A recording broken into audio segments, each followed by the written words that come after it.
Let's be honest. In a world where our lives are mapped out by Google and our commutes measured in minutes, the idea of a place untouched by roads sounds like pure fantasy. We're so used to the hum of engines and the glow of headlights that the thought of silence, real uninterrupted silence, feels almost unsettling.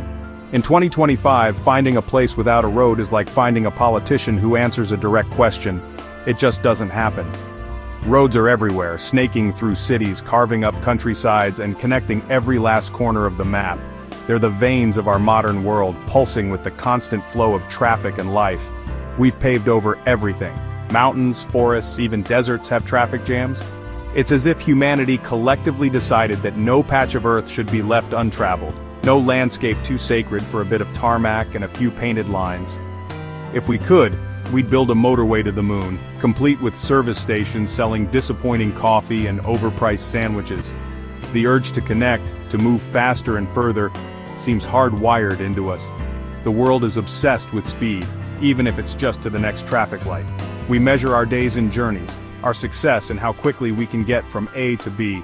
The rush never really stops, so when my editor told me to find a roadless village, I thought it was a joke. In Britain, the land of roundabouts where even the sheep seem to know how to use a zebra crossing? It sounded impossible. I expected a cul-de-sac or a pothole-ridden lane, not a real village where the only traffic jam is a sheep on a footpath.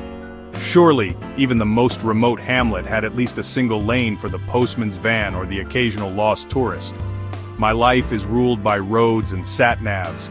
The idea of a community without them feels like science fiction. How do people get around? How do deliveries arrive? What happens if you want pizza at midnight? But I was intrigued. Was this a real place? Or just a marketing ploy for eco-friendly mud? Maybe it was a clever scheme to attract tourists desperate for a digital detox, or perhaps it was a relic from another time, stubbornly resisting the march of progress. So I packed my skepticism and sturdy boots, ready to step into a world where the loudest noise is your own breathing. I wondered if I'd miss the distant rumble of engines, or if I'd discover a new kind of peace in the quiet. My quest for the mythical land of no cars, no horns, and no angry white van men had begun. I was searching for a place where time slows down, and the only rush hour involves ducks crossing the lane. I was about to find out if paradise really existed, or if it was just a legend, whispered about by those who dream of a quieter, simpler life. After a train ride that rattled through fields, a questionable bus that seemed to defy the laws of comfort, and a hike my legs still resent, I finally found it, Athelberg, a place that feels like it's been plucked from another era. Hidden deep in the folds of the English countryside, it's as if the village missed the memo about roads entirely, choosing instead to remain untouched by the march of tarmac and traffic. You leave your car miles away in a lonely car park, then set off on foot, following an ancient path that winds down into a lush green valley. By the time you arrive, you've already sweated out your city impatience, your mind slowing to match the gentle pace of the land around you. The village itself is a charming jumble of stone cottages and thatched roofs, clustered haphazardly around a burbling brook that seems to set the rhythm of daily life. There are no streets, no pavements, just a maze of cobbled footpaths weaving between homes and gardens, inviting you to wander and explore at your own pace. It's a place built for people, not machines, where the only traffic is the occasional villager or a curious visitor like me. The air is astonishingly clean, scented with earth, wildflowers, and the faintest hint of wood smoke from distant chimneys. You notice the buzz of bees, the rustle of leaves overhead, and the gentle hum of nature that fills the silence left by absent engines. In the distance, sheep graze lazily, their bleating echoing softly across the fields, a reminder that life here moves to a different, older rhythm. Ethelberg lacks not just roads, but the entire infrastructure of modern stress. No traffic lights, no honking horns, no rush. It's a living monument to a slower, quieter, more sensible way of life, where neighbors greet each other by name and time seems to stretch out, unhurried. Here you can't help but wonder why we ever paved everything over in the first place, trading peace for speed and convenience. Stepping into Ethelberg feels like stumbling into a secret world with its own gentle rules, a place that quietly asks you to slow down, breathe deeply, and remember what it means to simply be. How do people live without cars? In Ethelberg, the answer is simple. They walk, everywhere. Your legs are your vehicle, your engine, and your sat-nav. The school run is a parade of kids in wellies, splashing through puddles. For heavy loads, there's the village's secret weapon, the wheelbarrow. Groceries, firewood, even tired toddlers, everything moves by wheelbarrow. If your neighbor's struggling, you help push. That's just how it works. The village is compact because it has to be. The pub, shop, post office, and hall are all within a stroll. No retail parks, no 5-minute drives. Every errand is a walk and a chat. It's inefficient and it's brilliant. The people here are hardy, with calves of steel and a cheerful resilience. No need for gyms, daily life is a workout. You start to question if we traded real health for the convenience of sitting in a metal box. In Ethelberg, the journey is the destination. And somehow, it all just works. In the city, we fill every moment with noise and distraction. In Ethelberg, doing nothing is an art form. You can sit by the brook for an hour, just watching the water, and no one bats an eye. The absence of traffic noise is striking. You don't realize how much your brain processes engines and sirens until they're gone. Here, the soundtrack is birdsong, wind, and the gentle trickle of the brook. The silence is so deep it's almost tangible. You start to notice sunlight through leaves, a beetle on a wall, the simple act of being present. It's a rebellion against the cult of productivity, and the views, rolling green fields, ancient woodlands, and at night a sky blanketed with stars. The beauty is both grand and intimate, a reminder of our small place in a wonderful world. In Ethelberg, peace isn't just possible, it's expected, and it changes you. Traditions in Ethelberg aren't just for show, they're the fabric of life. Path clearing day sees everyone out with shears and wheelbarrows, clearing footpaths and sharing tea and cake. The annual Ethelberg Ramble is a village-wide pub crawl on foot, a test of endurance and navigation, steeped in folklore. There's a box of surplus veg on every wall, a welcome loaf for newcomers, small acts of kindness woven into daily life.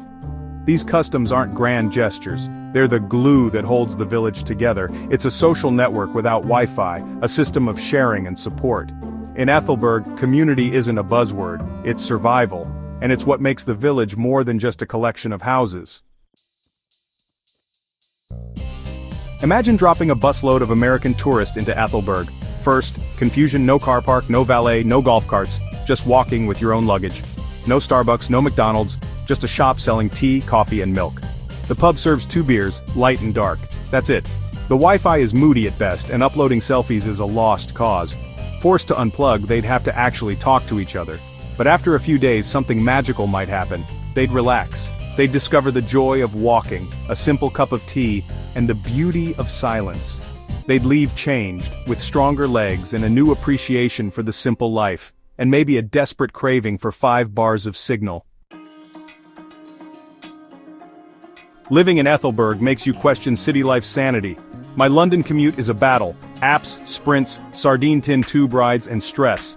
In Ethelberg, the commute is a walk, with the biggest hazard being sheep poo. We've optimized city life for convenience, but what have we lost? Here, buying bread means a walk, a chat, and a slow return. Transaction as human connection. City noise is relentless. In Ethelberg, silence is a luxury money can't buy. We pay for quiet apartments, but here, quiet is free. In the city, I know my Wi-Fi passwords better than my neighbors. In Ethelberg, community is survival. People know, help, and support each other. It might seem nosy, but it's a real safety net. The contrast is stark city isolation versus village connection. It's a reminder that convenience isn't everything. Sometimes a slower life is a richer one.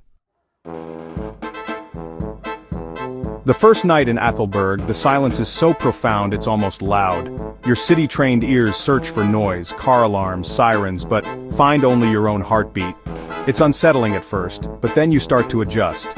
You hear the hoot of an owl, the rustle of a mouse, the whisper of wind. These sounds have always been there, just drowned out by city life. It's a language you relearn, a quiet conversation with nature.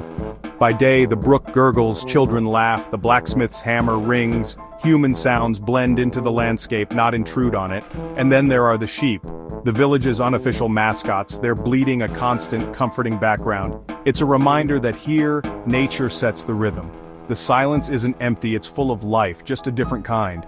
In Ethelberg, quiet is not absence, it's presence, and it's strangely addictive. After a few days in this roadless utopia, I had to ask myself, could I actually live here, not just visit? The question lingered as I watched the sun rise over the hills, painting the village in gold. It's easy to romanticize a place like this, but what would it really mean to call it home?